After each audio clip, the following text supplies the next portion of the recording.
নামাজ পড়ুক চাই না পড়ুক, বাচ্চাদেরকে মসজিদে নিয়ে যাবে, কারণ একদিন নামাজি হবে।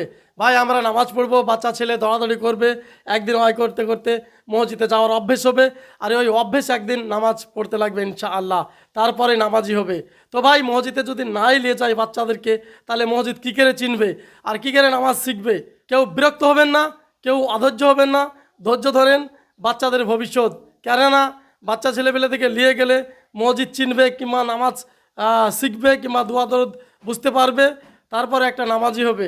মসজিদ যদি না চিনাই, না যদি দেখাই, তাহলে ওরা কোনোদিন নামাজি হতে পারবে না। আমি যেমন আমার 3 ছেলেকে মসজিদে নিয়ে যাচ্ছি, ভাই ও দৌড়াদৌড়ি করবে, কেউ নামাজ পড়বে, কেউ আবার কানবে, কেউ হাসবে, একদিন ইনশাল্লাহ নামাজি হবে। এ আমার বড় ছেলেটা আমরা 2 বছর বয়স থেকে আমরা মসজিদে নিয়ে যাই, আলহামদুলিল্লাহ এখন 5 ওয়াক্ত নামাজ পড়ে। এই মাতোটা মেজরটা ও মসজিদে যায়, সময় সময় নামাজ পড়ে, সময় সময় পড়ে না।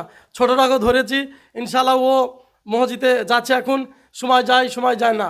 আলহামদুলিল্লাহ আমিও 5 ওয়াক্ত নামাজ পড়ি, আমার বড় ছেলে নামাজ পড়ে 5 ওয়াক্ত, আর এই ছেলে দুটো সময় যায় সময় যায় না, কারণ আমি ছোট থেকেই এদিকে মসজিদে নিয়ে গেছি, নিয়ে এনেছি, নামাজ পড়াচ্ছি। এই কারণে ধরো অভ্যেসটা হয়েছে, এই কারণে নামাজি হয়েছে। আলহামদুলিল্লাহ আপনারাও আশা করি বুঝতে পেরেছেন। আমি একটাই চাই যে বাচ্চাদেরকে মসজিদে নিয়ে গেলে সেই মসজিদের যাওয়ার একটা অভ্যেস থাকবে, আর ওই অভ্যেসে একদিন নামাজি হবে ইনশাআল্লাহ।